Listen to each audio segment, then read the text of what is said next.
Face aux reporters sportifs, le technicien français, après avoir évoqué le choix du camp de préparation et les matchs amicaux de la sélection nationale, est revenu sur le cas des joueurs binationaux. Je pense que les joueurs binationaux qui peuvent apporter un plus vraiment à l'effectif, c'est-à-dire on va parler de Jules Koundé, on va parler de Colin Dagba, on peut parler aussi de Daniel Didavi.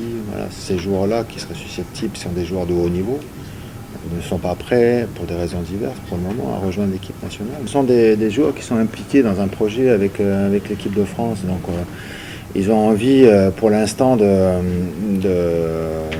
passer par la case équipe de France Espoir. C'est leur objectif pour le moment, quoi. Ce n'est pas l'objectif de jouer pour les écureuils du Bénin. Pour l'instant, se consacrer et penser à ceux qui sont là, ceux qui ont fait la campagne éliminatoire, ceux qui ont apporté satisfaction, et ceux qui vont défendre les couleurs du Bénin pendant le temps. Sur le plan local, aucun joueur n'a encore tapé dans l'œil du sélectionneur, mais qui ne ferme pas la porte. Non, j'essaye de regarder le plus de joueurs locaux possible et d'avoir une idée la plus précise possible par rapport au niveau individuel et au niveau du championnat aussi dans sa globalité, quoi. Donc, rien de notable en tout cas par rapport à ce que j'ai pu apprécier jusqu'à aujourd'hui, et pas de joueur qui me soit d'un seul coup qui ait frappé mon attention plus particulièrement, quoi. Le chantier reste ouvert en tout cas, et à l'heure actuelle j'ai pas de solution définitive et entièrement satisfaisante. Selon le programme établi, l'équipe nationale va rejoindre son camp de préparation le 2 juin 2019. Si on dit que le Bénin fait partie des favoris, pardon, on n'est pas dans la vérité, quoi. D'accord ? Si on dit que le Bénin a la possibilité d'aller en huitième de finale, on est dans la vérité.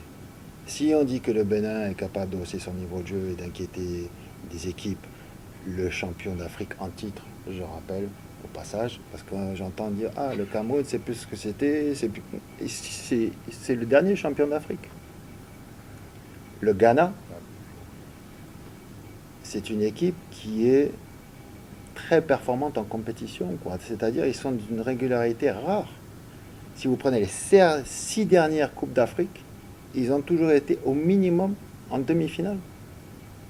Et ils ont atteint 2 fois la finale. Je crois que c'est eux les plus réguliers en compétition. Donc si on dit que ça va être facile, c'est là où on se trompe, quoi. Mais lourdement, quoi. Et après, on va dire, ah, mais comment ça se fait que... Non. Posons les problématiques au départ.